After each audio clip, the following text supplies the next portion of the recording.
Bem, bom dia, então, a todos e todas os nossos participantes aí do nosso grupo de estudos. Eu quero agradecer, então, a presença aí do André Bindê, do João Emel, do Fernando Saikovski, da Cibele Bonotto, do Leonardo Inazaki, da Dinara Nascimento, José Orlando Schaefer, Roberto Sávio da Rosa, nosso participante também. Então, e hoje...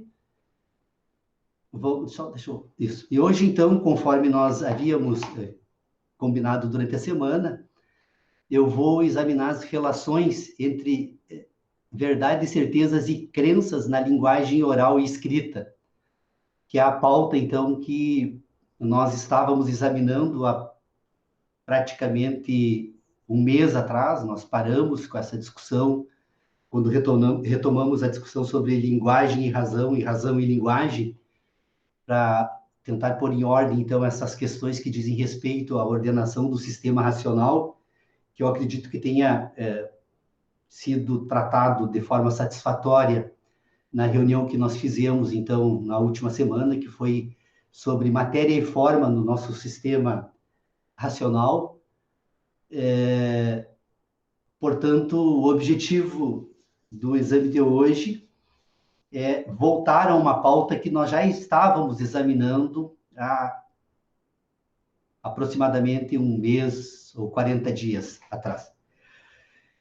E qual a abordagem, então, que nós podemos fazer a respeito desse tema? Bom, se nós formos falar, então, da linguagem oral e escrita,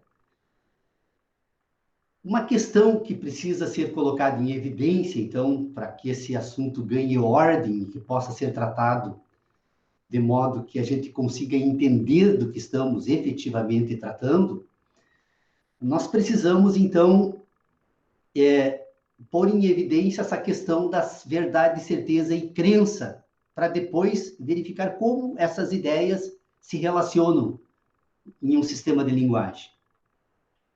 Nós vimos, então, nas nossas discussões, que o organismo humano é um sistema de inteligência, que ele é, de certo modo, nós poderíamos dizer que ele é programado pela objetividade fenomênica, ou seja, pelo mundo da natureza. É um sistema de inteligência que se organiza, então, a partir de processos que tomam em consideração totalidade e parte, ou seja, nós temos o universo fenomênico, que é a totalidade, e nós temos o ser humano, o indivíduo, que faz parte desse processo. Essa objetividade fenomênica, então, é um complexo de fenômenos no espaço, em permanente mutação e movimento, e na medida em que essas mutações ocorrem, esse movimento se processa, essa objetividade fenomênica, como totalidade, se imprime na parte que é o homem. Estas impressões que a totalidade produz no homem, que é a parte, elas se dão por meio das sensações. Ou seja, a parte, então, sente a totalidade. Sente por meio das suas sensações. São 5 sensações que se comunicam diretamente com essa totalidade, com essa objetividade em mutação e em movimento no espaço. Quando a totalidade se imprime na parte que é o homem, que é o sistema de inteligência, então, essa totalidade faz isso por meio, então, de impressões. Ela se imprime porque ela produz impressões nas sensações, e as sensações, então, ao serem impressas, esse sistema de inteligência, então, produz sínteses. É o primeiro momento. Totalidade, parte, impressões e sínteses. A mediação desse sistema são as sensações humanas. Na medida, então, que estas sensações, essas sensações produzem estas sínteses, elas começam a compor desde o primeiro momento, porque a inteligência não é algo que surge numa única oportunidade, não é algo que se dá de uma totalidade em um único momento. A inteligência é um processo que se dá durante toda a existência humana. O ser humano está permanentemente desenvolvendo esse sistema de inteligência, porque ele está permanentemente recebendo impressões da objetividade fenomênica, e essas impressões estão permanentemente produzindo sínteses. Então, estas sínteses, elas vão se acumulando. Elas se repetem, elas ocorrem permanentemente, então, portanto, se repetem, se repetem, se repetem, e elas acabam compondo, então, um sistema de memórias.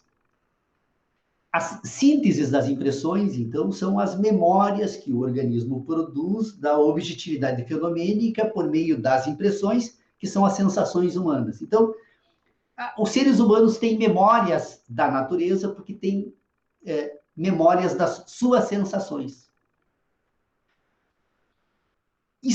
Esse processo, ele é tão poderoso, ele é tão avassalador para o organismo humano, e ele se repete com tanta frequência, e o ser humano vive, né, em determinados ambientes que acabam sendo constitutivos da sua existência. Essa objetividade se repete, se repete, se repete, se repete, se repete tanto que, num determinado momento, o conjunto de dados e de informações que o ser humano tem nestas memórias é tão vasto, tão amplo, tão complexo, né? Que o ser humano acaba sendo quase que abduzido para dentro. Usar uma palavra, já que se fala, né, tanto em universo, né? Daqueles que acreditam em extraterrestre, então o ser humano é abduzido por estas sensações e ele se insere nesse universo das suas sensações. E ele passa a viver dentro desse universo, das suas memórias, das suas sensações. E na medida que esse sistema de inteligência acumula essas informações, que são vastas, imensas, eu já disse isso, não custa repetir, e que ele é abduzido para dentro desse sistema, ele passa a viver destas memórias quase como se estivesse permanentemente sonhando com a realidade.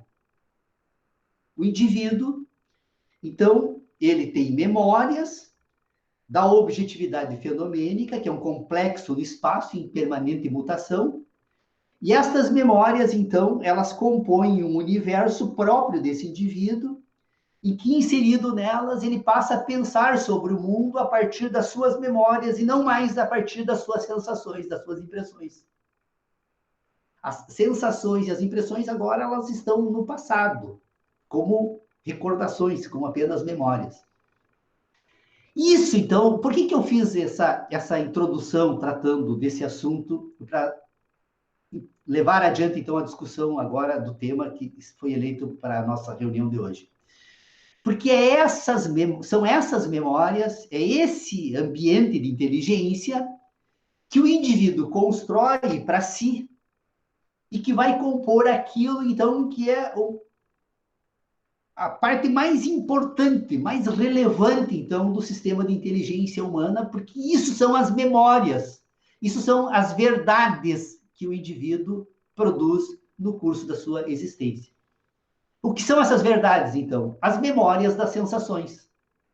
Sempre que nós formos tratar de verdades, em qualquer debate, seja ele aqui nas nossas reuniões ou qualquer outro âmbito, inclusive da filosofia, nós precisamos ter claro que as memórias das sensações são as verdades dos indivíduos e que ele constitui esse sistema porque ele sente o universo e ele tem memória e tem recordações desse universo.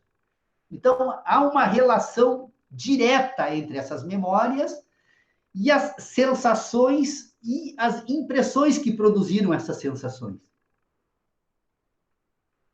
Isso vai ser relevante depois quando formos, e eu logo vou tratar desse assunto, nós temos tempo suficiente para isso hoje e pretendo fazer. Isso é muito importante, então, nós entendermos e deixarmos em destaque aqui agora, deixarmos esse tema assim para voltarmos a ele daqui a pouco. É muito importante, então, nós termos claro que isso, quando nós falarmos de verdades num sistema de ideias, nós estamos tratando unicamente disso. Portanto, as verdades são unicamente dos indivíduos. Não existe a possibilidade de eu imaginar que a minha verdade possa ser a mesma verdade de uma outra pessoa. Porque cada pessoa constitui as suas verdades, porque cada pessoa é um sistema de inteligência próprio, individual, único. E cada indivíduo, então, vai produzir as suas verdades. É óbvio que, em se tratando de determinados dados que são produzidos pela sua objetividade fenomênica nos indivíduos, é óbvio que os indivíduos, quando forem tratar das suas verdades, eles vão encontrar correspondências dessas verdades em outras pessoas, ou seja, outros indivíduos também, ao se voltarem para suas verdades, vão encontrar as mesmas referências que eu estou utilizando. Mas ele tem as verdades dele e eu tenho as minhas verdades. Portanto, não existem verdades universais. Ponto.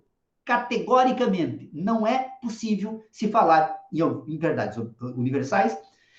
É possível apenas falar na possibilidade do que todos os indivíduos, ao tratarem de um mesmo dado, possam encontrar as mesmas referências e, portanto, produziram as mesmas verdades. Vamos pegar apenas um exemplo: o Sol. O Sol é uma verdade absoluta para todos nós, exceto para os cegos. Aliás, talvez não para os cegos, porque ele vai receber ainda impressões das sensações, né, do calor do Sol no seu corpo. Então, ele vai ter dados sobre o Sol. Mas para o cego, a verdade que ele produz a respeito do Sol será uma sensação do calor produzido pelo Sol. Já para os demais indivíduos, as verdades que eles vão produzir a respeito do Sol têm o calor do Sol e mais a luz do Sol.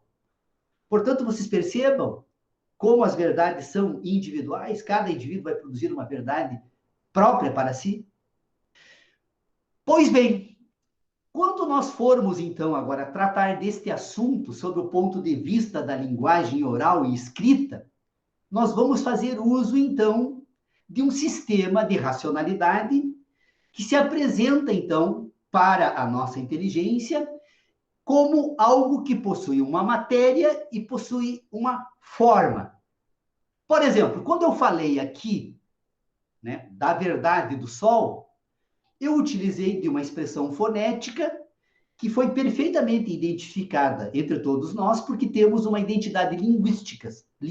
Nós falamos a língua portuguesa, e na língua portuguesa o Sol tem, então, um determinado significado.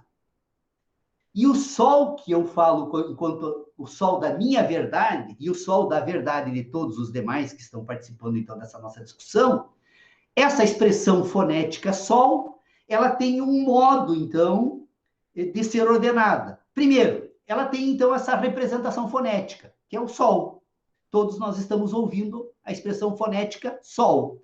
Bom, como essa expressão fonética agora é relacionada no sistema de inteligência? Pois bem, essa expressão fonética, que poderia também ser escrita pela letra S ou L, tanto a letra S ou L como a palavra Sol, quando eu pronuncio ela se apresenta, então, para o sistema de inteligência como um sistema de relação bivetorial, em que um dos vetores vai apontar, então, para as minhas memórias, para o sentido, então, que eu tenho aqui armazenado. O Sol, então, ele tem um sentido, porque eu já acumulei um conjunto de sínteses das impressões produzidas pelo calor do Sol e pela luz do Sol. Estas sínteses acabaram compondo um conjunto de dados que são as memórias. Então, eu tenho um sentido do Sol que foi produzido pelas minhas sensações.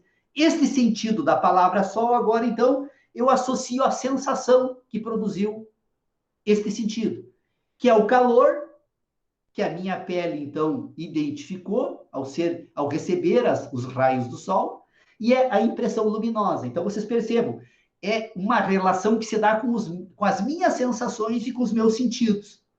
A sensação que foi a mediadora das impressões, que é, então, o tato e a visão, essas duas sensações, que produziram uma síntese, então, que é o sentido. É o sentido e a sensação. Então, a palavra Sol, no âmbito das minhas verdades, associa um sentido e uma sensação. Então, toda vez que eu falo Sol, imediatamente o sistema de inteligência faz essa conexão bivetorial. É uma palavra que se projeta, então, em dois sentidos, para uma sensação e para um sentido. Falo, então, de verdades. Toda vez que eu tratar de uma expressão fonética, que tem, então, uma relação bivetorial, né? apontando para essas duas, fazendo essas duas relações, eu tenho, então, nas minhas memórias, a condição de falar de algo, de identificar algo nos meus sentidos e as minhas sensações que encontram-se sob correspondência. Quando eu digo que a palavra sol tem uma matéria e tem uma forma, eu estou dizendo o seguinte: a palavra sol tem matéria porque vocês ouvem ela. Se ela fosse destituída de matéria, ninguém ouviria. Ou a escrita S-O-L tem matéria porque eu tenho condições de olhar numa folha de papel ou em qualquer outro objeto que se tenha escrito a palavra sol, eu vou encontrar uma matéria.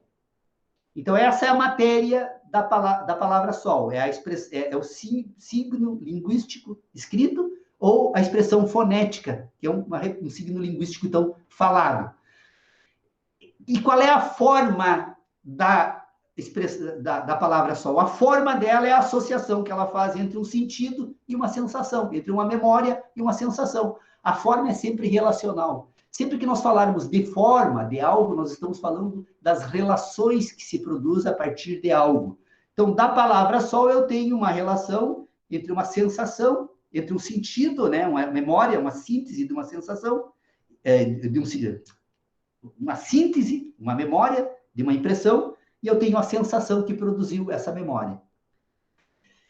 Depois, se nós formos, então, examinar o restante desse sistema de inteligência, nós vamos perceber que o indivíduo, que se reconhece, então, como um ser que sente e que pensa, que, portanto, consegue estabelecer relações, ele pensa porque estabelece relações entre as memórias das suas sensações com as suas sensações, e, portanto, ao estabelecer esse sistema de memórias, ele consegue pensar a respeito das impressões que o universo fenomênico produziu no seu sistema de inteligência, que permitiu que ele produzisse uma síntese e que permite depois que ele se volte a relacionar esta síntese com a sua sensação e que, portanto, estabelecendo uma relação com o fenômeno da natureza que produziu essa impressão, e que, portanto, é um sujeito que tem já um conjunto de dados na sua existência, que são as suas verdades e, portanto, as memórias das suas sensações, ele depois,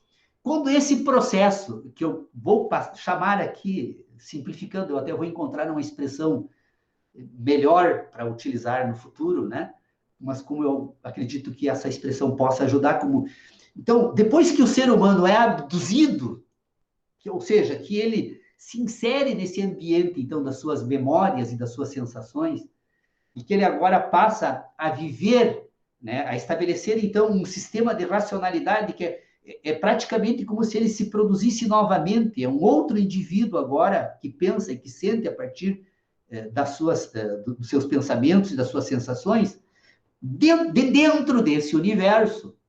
A partir do momento, então, que ele está inserido nesse universo das suas memórias, e que ele se afasta, então, agora das suas sensações, ele apenas se recolhe agora para pôr em ordem as suas sensações, o indivíduo agora pode produzir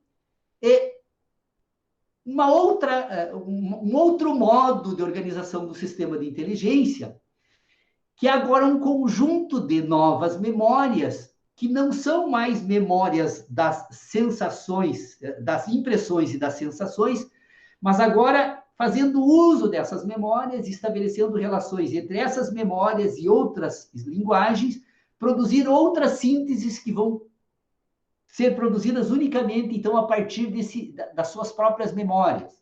Ou seja, o indivíduo, né, afastado do mundo da natureza e tratando unicamente a partir desse acervo de memórias, ele pode passar a projetar alguns acontecimentos para se antecipar aos fatos que eventualmente possam ocorrer no mundo da natureza.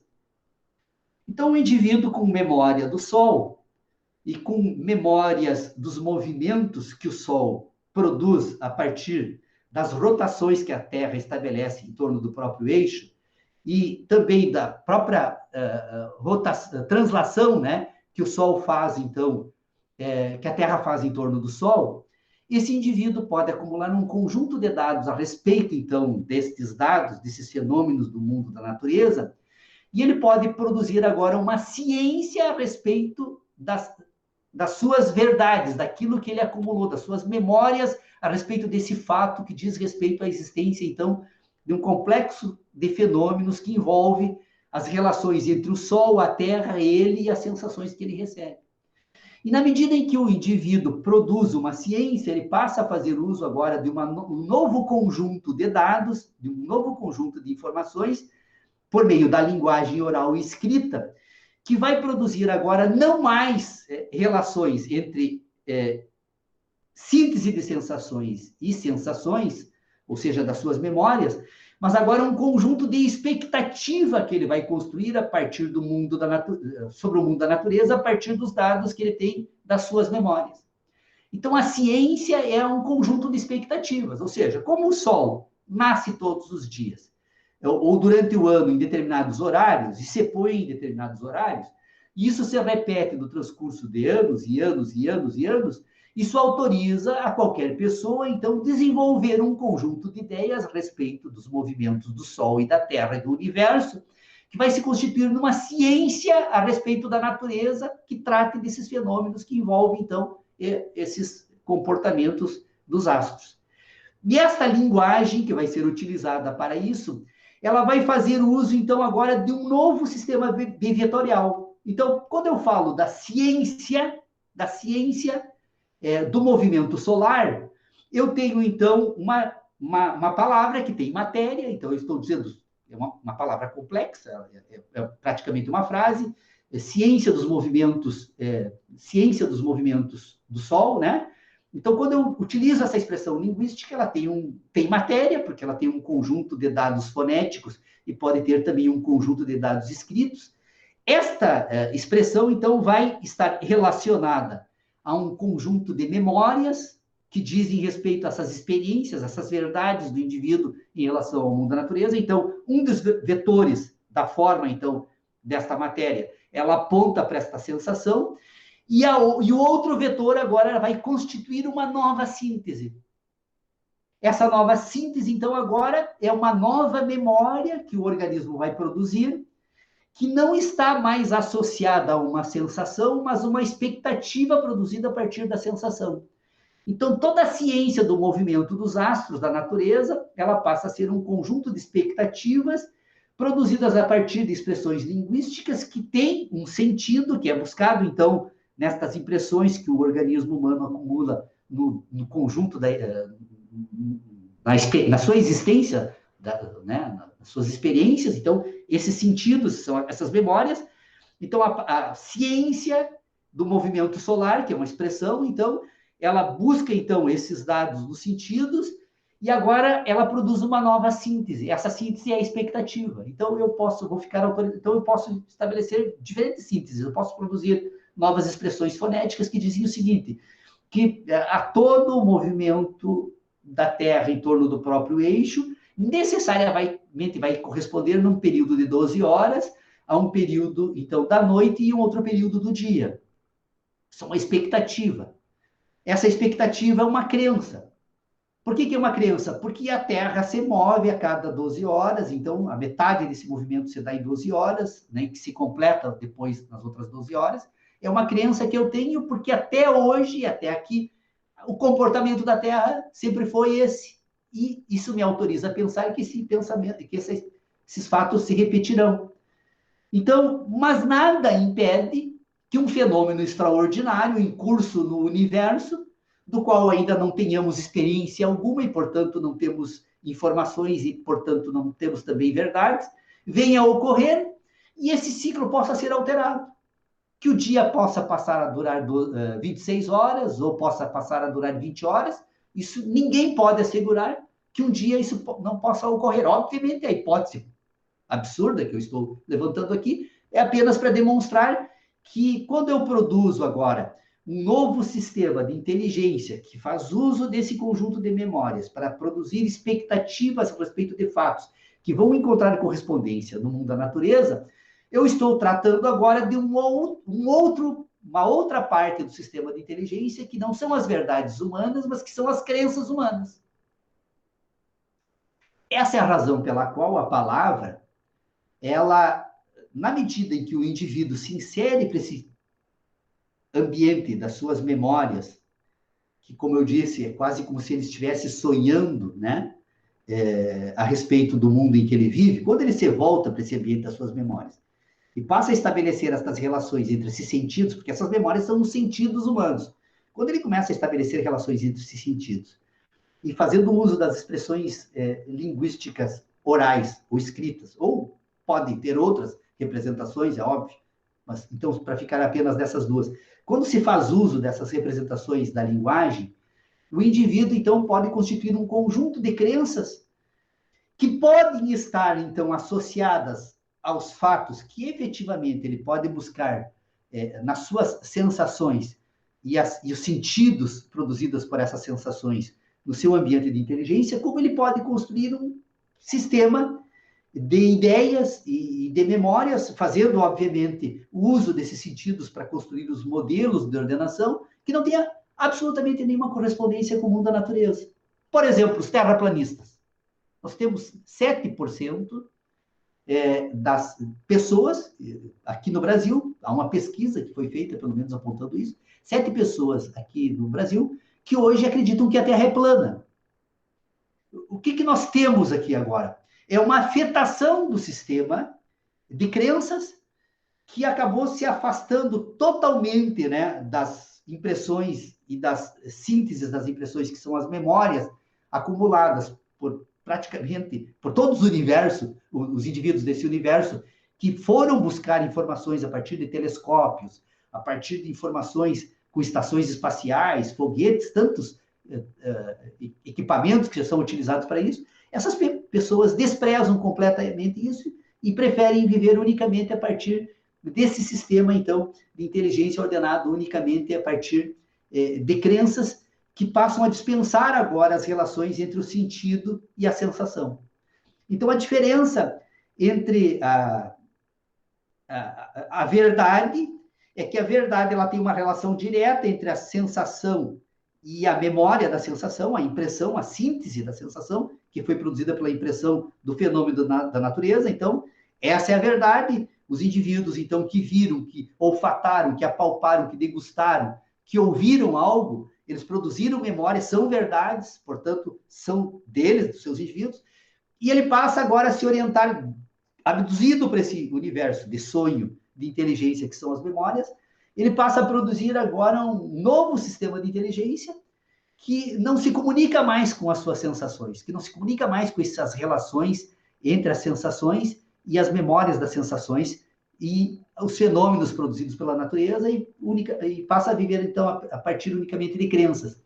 Então, quando nós falamos, no nosso último encontro, que nós tratamos, né, da metafísica, e quando nós falamos que a metafísica pode ser pura e a metafísica pode ser empírica, né, eu acredito que seria necessário ainda, né, na metafísica empírica e a metafísica pura, né, fazer uma distinção na metafísica empírica, porque a metafísica empírica pode servir de base para produzir uma metafísica impura, né, mas que se organize tal qual a metafísica pura usa para estabelecer o seu sistema de relações. Relembrando que a metafísica pura são as relações matemáticas. Eu uso como exemplo, não tendo outro modo mais adequado de explicar, eu digo, a metafísica pura, quando nós tratamos de ideias, que são relações que não se comunicam com o mundo da natureza, como as relações matemáticas e geométricas puras, nós temos, então, um sistema de ideias que é a metafísica pura. Quando nós falamos da metafísica empírica, nós estamos falando da metafísica, que são o sistema de ideias que tratam, então, das relações entre os sentidos humanos, as sensações humanas e as impressões produzidas pelo mundo da natureza. E eu acredito, e eu quero, inclusive, então eu encerro dizendo isso, que eu proponho agora para o grupo de estudos, que a gente se dedique a examinar nas nossas próximas reuniões de que forma nós vamos tratar, então, essa parte da metafísica empírica que não é pura. Aliás, que é uma metafísica pura, porque ela dispensa completamente o mundo das sensações, mas, no entanto, usa o mundo das sensações para inventar um mundo completamente descolado da realidade, um mundo completamente maluco, para usar um termo para tratar dessa forma.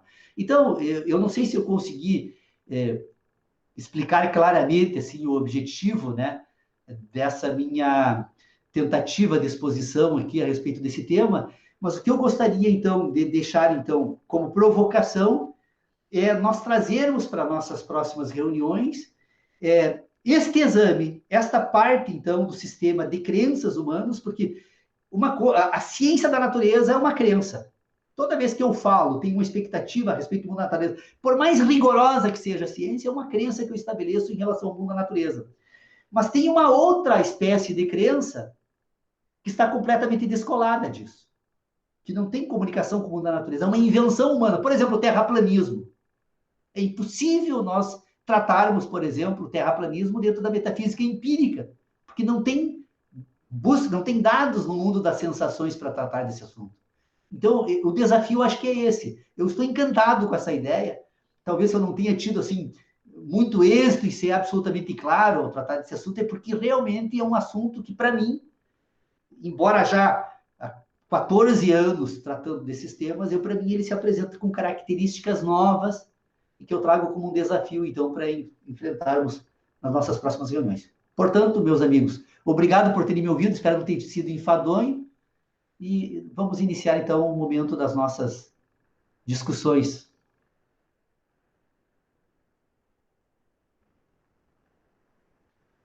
João Emel, sempre atento, João Emel. Eu quero, Paulo, primeiro dizer que aquilo que tu falou sobre a velocidade da Terra atual, que impõe os 12 horas de dia e 12 horas da noite, não é absurda a possibilidade de alteração, até porque quando a Terra surgiu como um planeta, na origem do universo, a Terra era um objeto em movimento, numa movimentação rotativa muito intensa, que impossibilitaria, inclusive, dizem os cientistas, logicamente, impossibilitaria a existência da vida. Aí a Terra se choca com a Lua, que era um meteorito de grande tamanho, e esse meteorito se chocando com a Terra é que diminuiu a velocidade de rotação da Terra, que levou ela a ter a velocidade que ela tem hoje. Ou seja, graças à Lua, nós temos uma rotação menor, embora em alta velocidade, né? 3.000 quilômetros por hora. Em alta velocidade, mas tu imagina a velocidade que é quando surge a matéria e se desgarram fragmentos desse Big Bang, a Terra, sendo um desses objetos em movimento, ele se desgarra em alta velocidade, ele vai girando, girando, girando e se distanciando do centro do universo, em tese, e aí ele se choca com alguns objetos, e um dos últimos objetos que ele se choca é a Lua, né, que passa a ser um satélite, porque ela também diminui a velocidade com o choque, e passa a regular esse tempo necessário para dar essa lógica de meio dia de rotação, 12 horas e mais meio dia de rotação. O Sol, portanto, não nasce, ele, embora em movimento, o Sol, em relação à Terra, ele parece que está parado, mas ele também está em movimento. E aí a Terra, ela desnasce o Sol, né, com o seu movimento. Não é o Sol que nasce, é a Terra que nos leva a ficar no lado oposto da visibilidade do Sol, então nós ficamos no lado da sombra, e a sombra é a noite.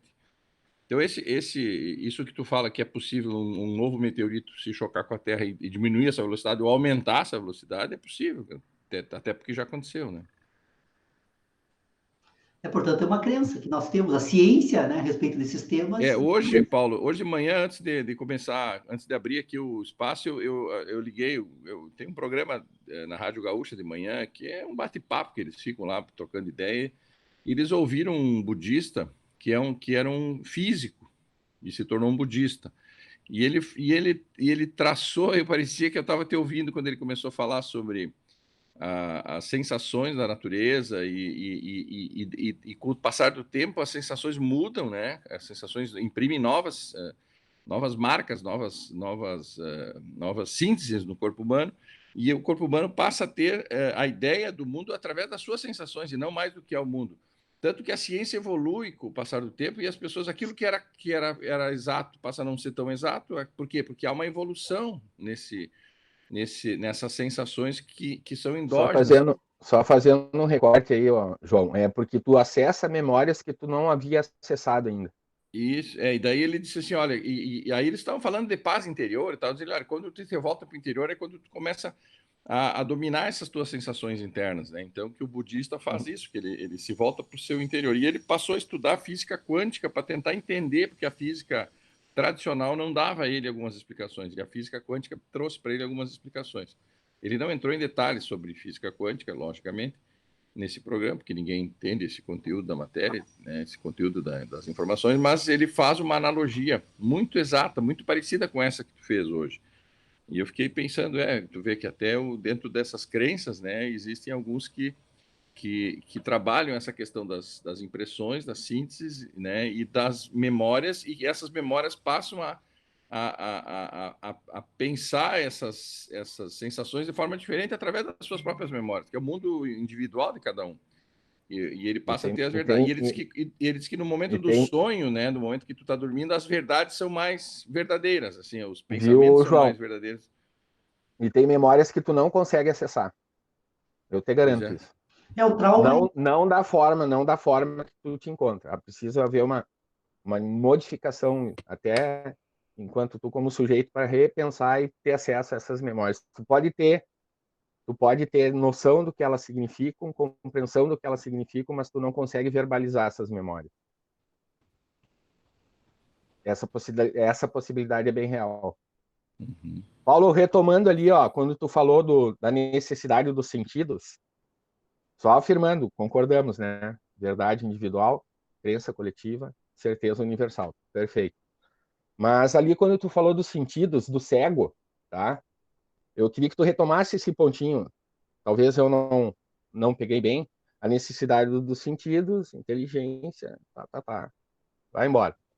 Mas assim, quando tu fala que o cego mesmo, ele não tendo a visão, tá? Então, se tem a necessidade dos sentidos e ele não tendo a visão, através dos sentidos ele pode perceber o sol, ok?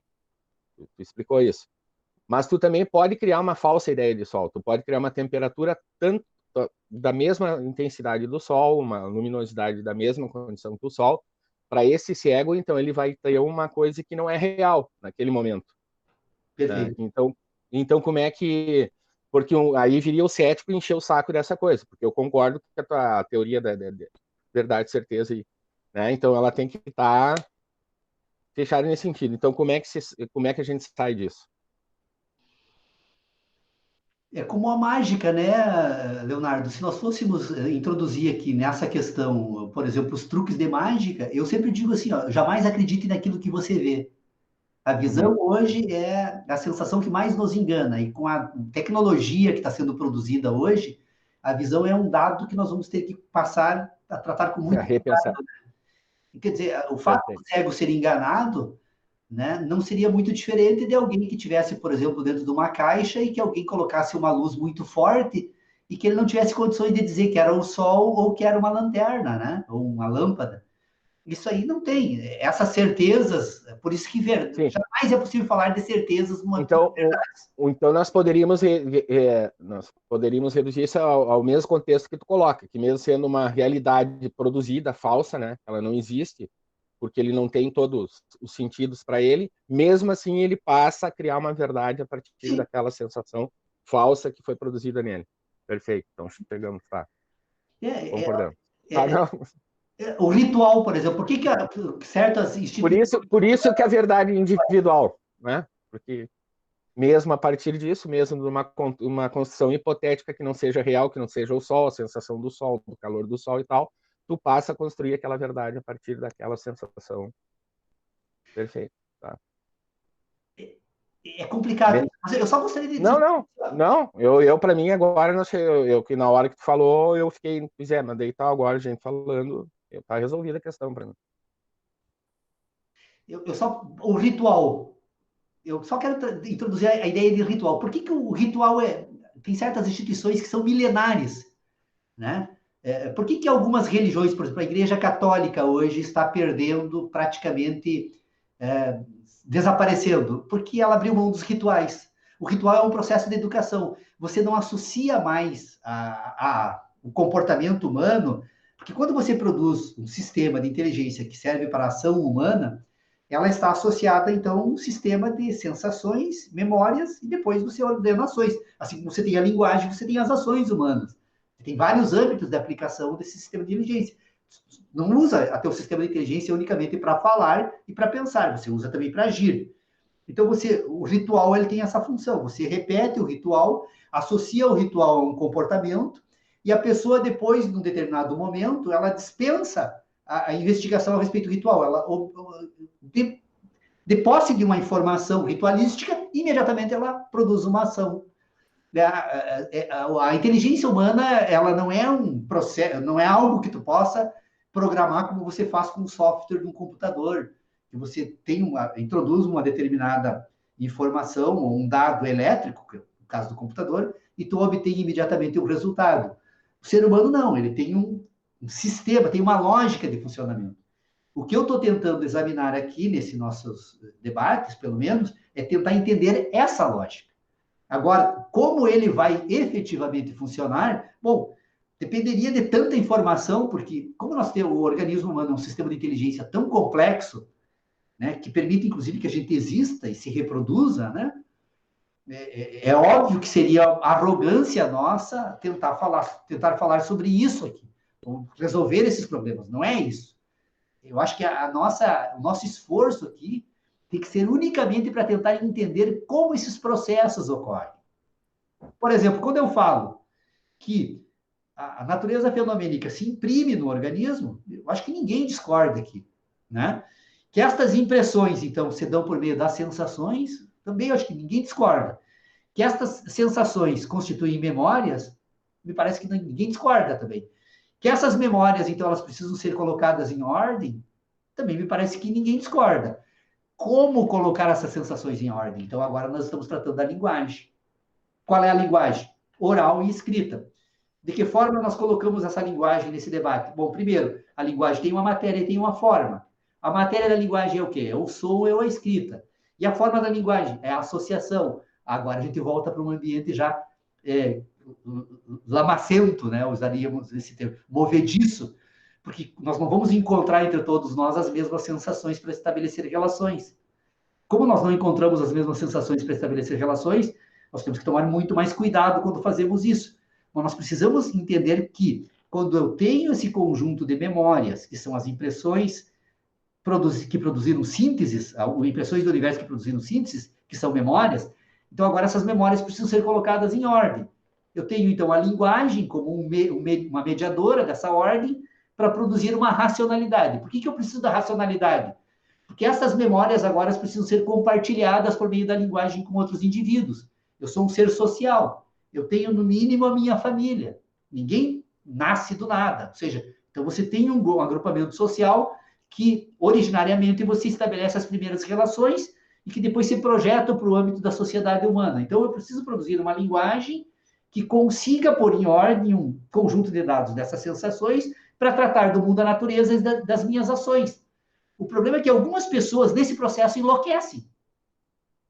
Ficam completamente loucas. Elas abandonam o mundo da natureza e passam agora a inventar um mundo completamente fora da realidade. E quem são essas pessoas? Todos nós. Nós somos loucos, em certo sentido, porque nós produzimos um mundo a partir das nossas sensações que uma boa parcela dele não tem mais correspondência com o mundo da natureza. Ele foi produzido para vivermos em sociedade. Por quê? Porque ele é intersubjetivo. Então, quando eu trato com o Leonardo, com o João Emil, com o José Orlando, com o Alexandre Triquez, com a Cibele Bonotto, com a Dinara Nascimento, com a Irene Kulakowski, que estão, com o Fernando Saikoski, que estão participando aqui, o André Bindê, dessa nossa reunião, eu estou fazendo uso da linguagem. Esta minha linguagem, ela é uma invenção de todos nós, que tem um propósito. Estabelecer o quê? Comunicação, a partir do quê? Das nossas memórias. Mas eu não falo quando falo das minhas memórias, a minha proposta é fazer com que vocês, tratando das próprias memórias, consigam estabelecer as mesmas relações. Isso é impossível, porque nós vivemos em lugares diferentes. O João está em Itapema, o Leonardo está em Giruá, eu estou em Santo Ângelo. E, portanto, as memórias, a existência do Leonardo e do João e do Fernando foram em ambientes diferentes, produziram verdades diferentes. Então, nós temos que tomar cuidado para tentar entender isso. Esse é o nosso objetivo, esse tem que ser o objetivo do grupo de estudos. Nós precisamos nos voltar agora para esse conjunto de dados e encontrar um critério de ordenação. E o que eu estou propondo aqui hoje? Eu estou dizendo o seguinte, até então, estava absolutamente satisfeito em organizar, como o Leonardo me lembrou, que eu até já havia esquecido, eu acho que essa conclusão do grupo de estudos, lá do tempo ainda das reuniões no nosso Sebo Café, ela é muito válida. As verdades são individuais, as crenças são coletivas e as certezas são universais. Mas só que quando nós tratamos na última reunião aqui sobre metafísica pura e impura, eu me dei por conta na necessidade de encontrarmos agora um modo de distinguir na metafísica impura essa parcela que a verdade já cumpria esse papel, né? Mas dessa parcela, então, agora, da ciência, então, que se produz a partir dessa física, dessa metafísica empírica, esta ciência ela vai precisar agora aprender a distinguir as correspondências que essa ciência estabelece com as verdades humanas e as correspondências que ela estabelece unicamente com a loucura humana, que é aquela parcela da inteligência que é completamente inventada, que inclusive é antinatural. Por exemplo, a repressão sexual humana. A sexualidade é um instinto natural, é o que assegura a existência dos organismos vivos. Sem a sexualidade, provavelmente os animais já teriam desaparecido, né? As regras. E, no entanto, o sistema cultural que nós estabelecemos elegeu a sexualidade como o instrumento da loucura. Porque ao negar a sexualidade humana e manipular a sexualidade humana, as pessoas enlouquecem. Porque elas estão negando aquilo que a natureza te deu de mais poderoso, que é o que garante a existência humana. O João Emil é filósofo, advogado e geólogo, né? Então é importante. O João já estudou muito bem isso, né? As origens do universo, as diferentes fases que a ciência estabeleceu sobre isso. Nós só somos o que somos e chegamos até aqui porque a natureza introduziu em nós uma ordem para que sejamos compelidos a agir pela nossa sexualidade. A sexualidade é um instrumento que faz com que o ser humano consiga se manter enquanto espécie na face da Terra. O dia que ele perder os comandos que a natureza estabelece a partir da sua sexualidade, o ser humano, não tem a menor dúvida que ele desaparece enquanto espécie no planeta. Então, o que eu estou tentando trazer aqui é isso. Nós precisamos, então, agora, nesta metafísica empírica, tentar encontrar um critério para separar a metafísica empírica, que tem a correspondência com as sensações humanas, da física empírica, que tem unicamente correspondência com a loucura humana. Então, aí é uma pauta interessante aí para a investigação. Viu, Paulo? Quando tu fala em memórias, eu às vezes me dá vontade de falar algumas coisas, mas daí não seria justo. Entende? Que para mim não faz sentido, entendeu, Paulo? Para mim não faz sentido, e não é uma questão intelectual, é de vivência daí. Pois é, mas aí a gente... eu quero te dar... Não, só te dar um... eu sei, mas o que eu estou colocando assim é que isso eu sinto, isso eu vivo, entende? Faz parte da prática, não vou invocar lugar de fala aqui. Relações, não é isso, tá? Não é isso, não é nesse sentido, mas tem coisas, eu quero dizer para ti assim, ó, que eu aqui agora, eu sou um sujeito de memória constante, eu tenho que estar o tempo inteiro puxando as memórias do que eu sou para vocês, porque senão eu me perco, entendeu?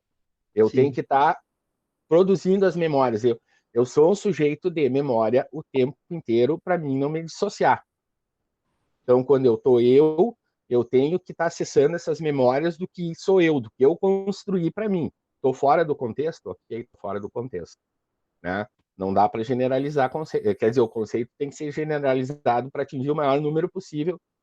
Né? A mensagem tem que atingir a maior possibilidade de pessoas possíveis, para elas ter validade. Eu talvez seja um caso aqui à parte, mas eu quero te dizer, Paulo, que tem memórias que tu não consegue acessar. Tu não consegue acessar. Mesmo que eu tenha conhecimento daquilo ali, mesmo que eu saiba daquilo ali, tem um outro sujeito constituído dentro de mim que tem acesso àquelas memórias e ele não me permite que eu saiba delas. E eu não tenho acesso a elas. E quando esse outro sujeito está construído, ele tem um outro acesso a um outro tipo de memórias que eu vivi na minha vida. Assim como o outro, assim como o outro, assim como o outro. Então me particiona em 4 aí. Então, o tempo inteiro, os outros sujeitos, eles estão acessando memórias, Paulo. Não tem, talvez vocês não tenham ideia disso. eles estão lá, eles querem tomar conta, eles querem vir para a vida também. Eles querem participar disso que é a minha vida e a deles. Então, para mim, memórias é uma coisa assim meio complexa, quando eu entendo ela muito simples, muito didática. Mas a gente tem que tratar, Leonardo, eu acredito assim, ó, tem várias abordagens que podem ser feitas aqui, mas a gente precisa tratar dessa questão, acho que não vamos sair disso. Vamos verificar, assim, é possível, então, estabelecer um critério para nós distinguirmos a metafísica empírica, né, da metafísica que aí eu acho que não é mais possível falar de metafísica empírica, porque ela não tem relação com as experiências, com as sensações. Então, essa questão que eu proponho o seguinte, aqui para o grupo. É possível, nós podemos voltar na próxima reunião para verificar de que forma o indivíduo constitui o próprio mundo da sua existência, né? Porque aí nós precisaríamos voltar... Qual é a pauta da próxima, teria que ser na próxima reunião? Ideologias. De que forma constituímos ideologias? Porque a ideologia, ela é um modo pelo qual nós colocamos os nossos sistemas de ideias em ordem. Seja... Aí vem a pergunta, Paulo, por que tu afirma que tem que colocar em ordem essa... Ou ela é colocada em ordem automaticamente, ou por que a gente precisa colocar em ordem essa... Qual é o motivo disso? Qual é o motivador? Qual é a necessidade dessa colocação em ordem dessas tuas... Não sei se é das emoções ou é do... É o que constitui o ser humano, né, João? Porque, na verdade, na medida em que o indivíduo se reconhece como um ser que sente e pensa, né, é o momento que ele se reconhece como homem, como ser humano. Homem no sentido universal, né? Qual é o sentido desse colocar em ordem? Como é que traduziria isso? Porque na medida em que não há ordem nos sentidos, o mundo se torna esquizofrênico, né, João? A esquizofrenia é isso. Mas aí não está o que o Leonardo está dizendo, essa falta de ordem? Não, mas o que o Leonardo coloca é uma outra questão. O problema do Leonardo que ele trata é do sistema de inteligência inconsciente que nós produzimos. Nós já tratamos disso, né? Acho que um dos canais do grupo de estudos mais acessado. Mas se nós tivéssemos tratado isso, eu já estava curado, Paulo. Nós tratamos. Com certeza. Então, eu te dou essa certeza. Não, o que eu estranho aqui, que eu estou propondo para pessoas que estão na academia, tá? Estão tratando da questão da ideia, estão tratando da questão das sensações, eu estou trazendo o problema e o problema está sendo ignorado. Eu estou trazendo um problema real, factível, está aqui na frente de vocês, falando para vocês. Mas o propósito do grupo... Daí vocês... Não, mas a ideia está aí. A ideia está aí, é um conceito que daí tu está ignorando uma possibilidade de estudar isso, de aprofundar isso. Vamos criar um grupo de estudos voltado, então, para esse tema, Leonardo. Mas é que se a gente tratar dele aqui, nós vamos terminar com o grupo de estudos. Mas Paulo, não termina, porque isso faz parte desse tema, Quando tu diz que as ideias estão constituídas, e tu quer organizar as ideias, eu estou te dizendo que eu sou um sujeito que vive no mundo tanto quanto tu, e essa ideia que tu propõe na ideia, para mim, não funciona.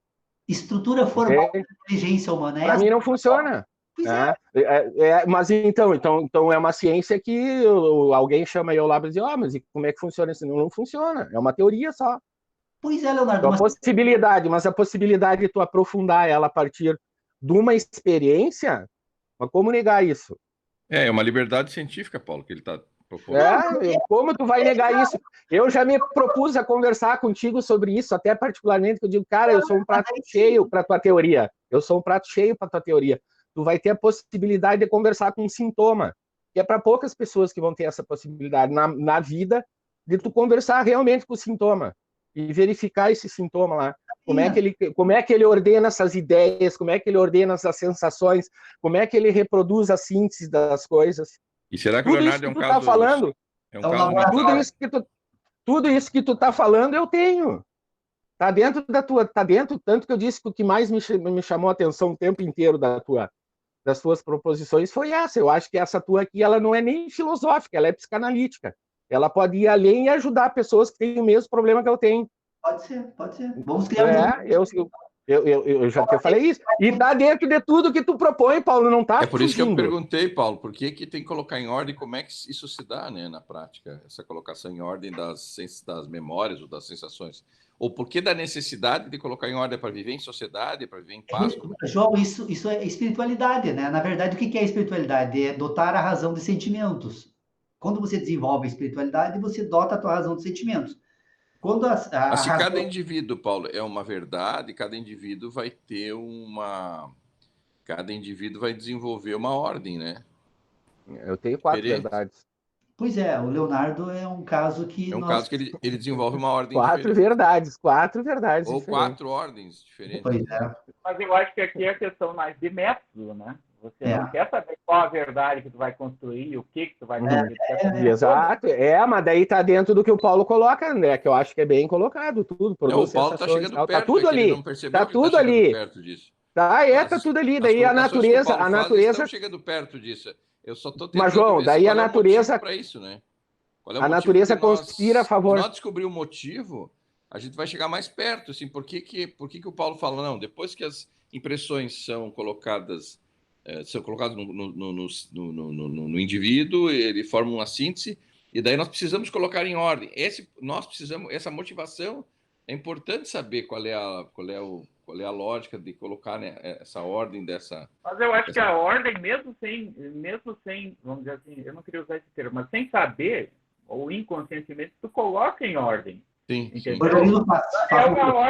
É uma ordem aleatória, é uma ordem tua lá. Então não precisa colocar em ordem, ela será colocada em ordem. Exatamente, e eu acho que o ponto que o Paulo coloca é o seguinte: vamos a partir de agora dominar, vamos dizer assim, não sei se seria esse o melhor termo. E aí não está essa questão da metafísica, Paulo, essa questão que o Paulo diz, vamos tratar dessa questão da metafísica, é exatamente esse o ponto, é como colocar em ordem, será que é essa? Por isso. Essa é a proposta. Eu acredito que a proposta, assim, o questionamento que o João coloca, e eu acho que é bem interessante, né? Mas o porquê colocar em ordem? Seria o pensamento, né, Paulo? Isso, pensamento. Seria o pensamento. Sim. Do que pensamos. Pensar e relacionar. Pensar com inteligência e relacionar em ordem. Exatamente, Quando você estabelece relações, você pensa. Quando você põe em ordem essas relações, você pensa com inteligência. Eu acho que não tem um motivo para colocar em ordem. A ordem é colocada, como diz o Pindé. Só que quando ela é colocada em ordem, surge o pensamento. Né? Mas, João, é que o mundo da natureza tem uma ordem que você precisa se submeter a ela. Se você não se submete à ordem do mundo da natureza, você daí está dissociado. Por exemplo... É extinto. A questão do Sol, o movimento do Sol. Eu não tenho como pensar o Sol de forma diferente do que efetivamente ele ocorre, né? Sim, mas quando tu diz que as sensações são individuais, são diferentes um em relação ao outro, as ordens são diferentes. E os pensamentos passam a ser diferentes. Também. Mesmo constituído dentro embora a gente do consiga mundo. explicar, cada um é diferente do outro. Mas as verdades são individuais, João. Por quê? Porque nós vivemos em ambientes diferentes. Mesmo que nós dois estivéssemos na mesma sala, nós estaríamos em lugares diferentes na sala. Portanto, e afetados por condições diferentes também, emocionalmente, tudo. Não, por exemplo, numa sala, entre eu e o João, na sala eu tenho a visão do João, que eu não tenho a minha. E o João já tem a visão minha, que ele não tem a dele. Portanto, só o fato de estarmos em posições diferentes, nós estamos com memórias diferentes do mesmo ambiente. Portanto, é impossível... Em constante modificação, né?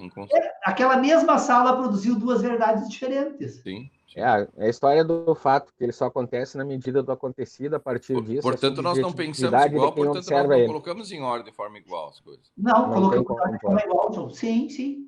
Tu pode colocar em ordem o teu mundo, né? Teu mundo eu acho possível, do outro não. Não, todo indivíduo põe em ordem. O sistema de inteligência natural do organismo funciona da mesma forma. Ele usa dos mesmos critérios, dos mesmos processos, das mesmas químicas. Portanto, ele produz, com algumas distinções, praticamente as mesmas. O processo formal é o mesmo. Sim, material. Mas a matéria é diferente, porque, como eu disse, só o fato de estarmos um diante do outro, nós temos memórias diferentes, portanto, não tem como os dois terem as mesmas memórias. Tá aí, o que nós buscamos entender, em suma? Como funciona. Vamos encerrar a gravação, André?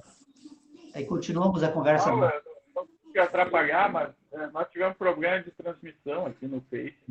Não sei o que